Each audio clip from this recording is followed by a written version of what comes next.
One player every club from the Big Six needs to look at going into the final 2 weeks of the January transfer window. Let's be completely real. This has been a very slow January transfer window. I think a lot of clubs have been a little bit worried about the amount of spending that they've all been put through in the last 3 or 4 years in the Premier League. You look at sides like Nottingham Forest outspending entire leagues on the continent in Europe.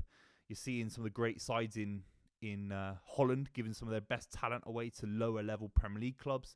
But there has to be a cap. There has to be a limit. I think the FFP from Everton, the potential sanctions towards other clubs in the league, it might have slowed down clubs in the first couple of weeks of the January transfer window. But in my opinion, it will absolutely pick up in the next couple of weeks. Look at Arsenal, for example. Zinchenko picked up a knock recently. Will they go into the market for someone that's a left-sided defender? I think Kyrgios has been struggling massively. Obviously, they got Timber coming back. So there's a lot of, an injury could create a situation where a Big Six club needs to go in and make a big signing. But in this video, we're going to break down just some rumours and some observations from all the Big Six clubs and what they need going into the remainder of the season. The business end of the season, some would say. If you're new to the channel, make sure you subscribe. Would really appreciate it. Let's start off with Arsenal because it's a very weird situation at the club, in my opinion. They have spent a lot of money in the last 2, 3, even 4 years. They have spent a lot of money. Is it as much as Man City? No, and Arsenal fans might be aggrieved about that for various reasons. I actually think Arsenal need to trim the squad in some departments because I don't think they're going to go and get Ivan Toney.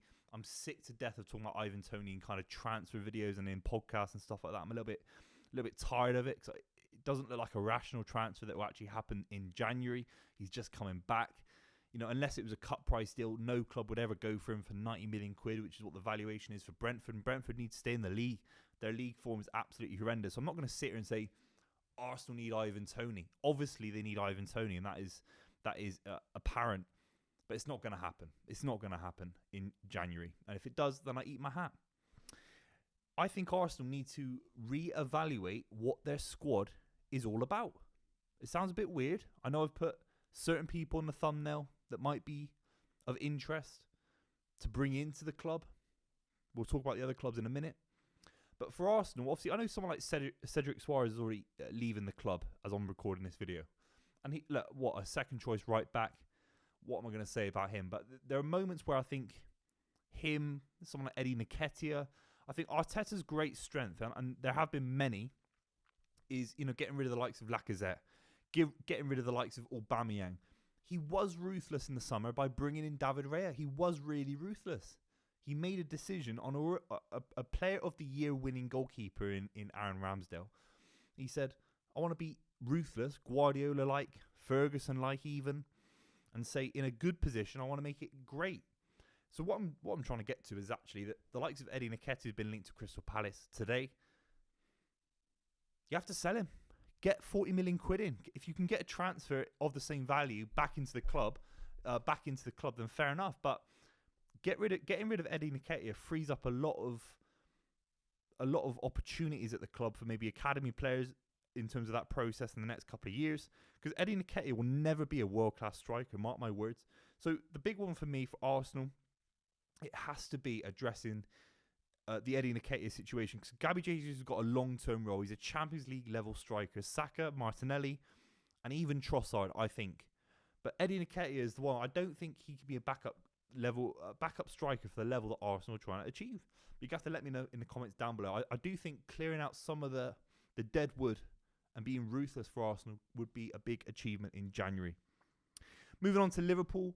They have been linked to Levi Colwill. Now, obviously, he signed a massive contract very, very recently at Chelsea. But what does it even mean? Does Todd Bowley even listen to the laws of gravity at this point? Because ultimately, if Liverpool came in offering 60, 70 million quid, and he saw that as pure profit, and to get a contract off the books and maybe bring in someone that fits his narrative better than Levi Colwill, which is surreal. I don't think Levi Colwill has lit up the league. I don't think he's lit up Pochettino's side. I think he's slowly come into his own. I think he started off a little bit rusty. He was shifted to left back quite early on in the season, which I didn't quite like. It's a shame when a player of his caliber can't be trusted, because he did that exact role at Brighton and he wasn't able to be trusted to do that at Chelsea, which is his boyhood club. So that is frustrating as an England fan, as someone that likes, seeing young talent develop. He's one of the most exciting centre-backs in Europe for his age category. And the fact that Liverpool are interested is very, very interesting, because ultimately, look at Konate coming through, look at Trent's growth, look at Andy Robertson's growth. Jurgen Klopp, despite the fact that, he's a very gung-ho attacking manager, has got a very, very good track record of making defenders better than they are and making them ruthless. Look at Virgil van Dijk, where he came from at Southampton as well. So would it happen in January? Stranger things have happened. But the Levi Colwill situation at Liverpool, versatile, good ball player, works hard. I think he'd fit the bill at Liverpool 1,000,000%. Him and Konate, him and Robertson, with Trent, that is still a very young back line. That is the kind of continuation of the Virgil van Dijk, the Matip era. And Alisson in behind as well. It's an absolutely unbelievable defence. So for me, if you could bring in Levi Colwill for 60, 70 million quid, I think it is feasible from Chelsea. I think Liverpool would be loving the versatility that Levi Colwill brings. But ultimately, as a left-footed centre-back that can ball play and an England international, it's huge. And I do actually like the links. Obviously, I don't want Liverpool to do well, but I kind of like the links. I think it would be a good move for him. I think you want to get away from Chelsea if you're an elite footballer. Really, I do. Let's move on to Man United. It's a little bit quiet. I know the takeover might stall things. I'm even seeing on Stretford Paddock so maybe comments on Jose Mourinho coming back because of Jim Ratcliffe and stuff like that. Crazy. They have been linked to Elise from Crystal Palace. That looks like it would be a summer deal, if anything. I don't know if Man United can even sign anyone in January to resurrect this performance. I think it's getting rid of Ten Hag at some point in the next 6 months is the ultimate jailbreaker. He isn't a good enough manager. You can't go and sign a striker because of Højlund. You can't quite sign a centre-back because of Varane and that issue. The goalkeeper is a brand new signing, so you can't really replace him. And the wingers, you got rid of Jadon Sancho, which I think is clear a little bit of dead wood in terms of the energy and the attitude. That's now not a problem for Man United until June the 1st. So, are you going to go out and get Michael Olise for 70, 80 mil, just sign a brand new contract? It's unlikely. I don't know if Man United actually need anyone. I think they need to just settle down and play for the shirt and see where they are in the summer. Chelsea, very, very interesting. Karim Benzema has been offered, and Firmino, and a few others have been offered to Chelsea and a few other clubs in the Premier League. I think the Saudi Arabian Pro League has absolutely fell on its face. Obviously, we've seen players go to America, go to China. Well, America and China, I think, are very different. I think we've definitely seen players go to China and want to come back instantly. This leans towards that. Obviously, similar things happen in MLS at times, where someone like maybe Robbie Keane wants to get loaned back, or Frank Lampard, for example. But it is a damning indictment that the Saudi Arabian Pro League is more than a retirement community. They're signing quite a few players in their prime, in their big years, in their late 20s, early 30s, and a lot of them want to leave. I mean, look at the Jordan Henderson situation. He's gone from 750 grand a week, and he can't have that. That says a lot, because someone of Jordan Henderson's working class background, if I could say so myself, would be able to just put their head down and just go to bed at night, wake up, jog, play football, and just see the number rack up every month. See that number in the bank account rack up. The fact he can't stomach that says a lot about the league. It really does. It really does. And it's a big issue. Karim Benzema to Chelsea. They need a figurehead. They need someone of iconic status. They need someone that they could fire the ball into and make, will he make people around him better? Yeah. So on that level, I think it would be a good deal. But then you've got to be,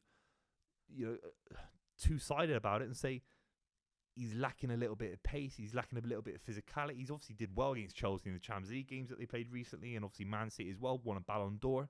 But the situation is for Karim Benzema, coming to the Premier League, it would stink of what Higuain did, unfortunately, and a lot of others as well. Falcao as well, of course. Maybe even a little bit of the Shevchenko's about it. So Benzema going to Chelsea would be a bit of a repeated pattern. But with Nicholas Jackson gone, can you get someone better than Karim Benzema for a short-term fix, and to bring in a little bit of fun to the league? Would I want to see Benzema join Chelsea? Absolutely. I think it'd be very, very interesting indeed. Let's just talk about Man City. I actually don't think City need to sign anyone. I think Kevin De Bruyne is the signing without that being a stereotypical thing to say, but it is like a new signing, Kevin De Bruyne. I don't know who you go out there and get. I don't particularly want a left back. I think Guardiola's growing into the role. Ake can play there as well with injuries. Akanji to come back, John Stones to come back, De Bruyne, Haaland to come back. You know, who are you going to sign of value? Unless it's a young, long-term prospect, I don't think Man City need to do much business. And then let's just move on to Tottenham Hotspur, because I think they're in a really good situation. I like the Werner signing.